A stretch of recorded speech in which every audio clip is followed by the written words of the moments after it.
एक फौजी की कहानी। बलिदान की मिसाल। एक छोटा सा गांव था जहां एक गरीब परिवार में एक लड़का जन्मा। घर की हालत बहुत खराब थी, रोजी रोटी के लिए भी संघर्ष करना पड़ता था।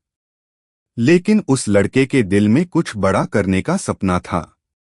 उसने ठान लिया था कि वह देश की सेवा करेगा, फौजी बनेगा। दिन-रात की मेहनत, खेतों में काम और पढ़ाई के बीच उसने अपनी तैयारी जारी रखी। कई ठोकरें खाईं, लेकिन कभी हार नहीं मानी। आखिरकार एक दिन वह भारतीय सेना में भर्ती हो गया। माँ-बाप की आंखों में गर्व के आंसू थे। गांव वाले भी उसके जज्बे को सलाम करने लगे। कुछ सालों में उसकी नौकरी से घर की हालत भी सुधरने लगी। अब घर में 2 वक्त का खाना, बच्चों की पढ़ाई और माँ-बाप की दवाइयाँ आसानी से चलने लगीं। उसकी पोस्टिंग कश्मीर में हुई, देश के सबसे संवेदनशील और खतरनाक इलाकों में। लेकिन उसने अपने घरवालों को कभी ये बात नहीं बताई। उन्हें यही बताया कि वह पंजाब में है, एक सुरक्षित जगह पर, क्योंकि वो नहीं चाहता था कि उसके माँ-बाप डर में जिएं। लेकिन एक दिन कश्मीर में बड़ा आतंकी हमला हुआ।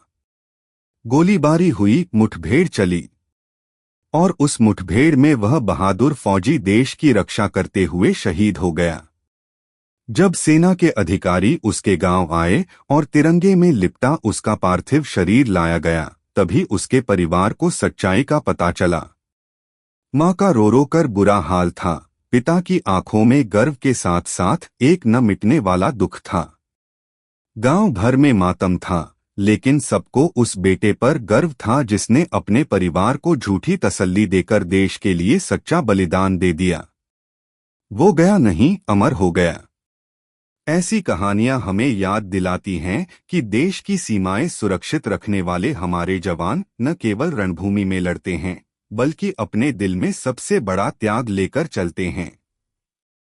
अगर चाहे तो इस कहानी को आप किसी नाटक, लघु फिल्म या कविता में भी ढाल सकते हैं। बताइए किस रूप में आगे बढ़ाना चाहेंगे।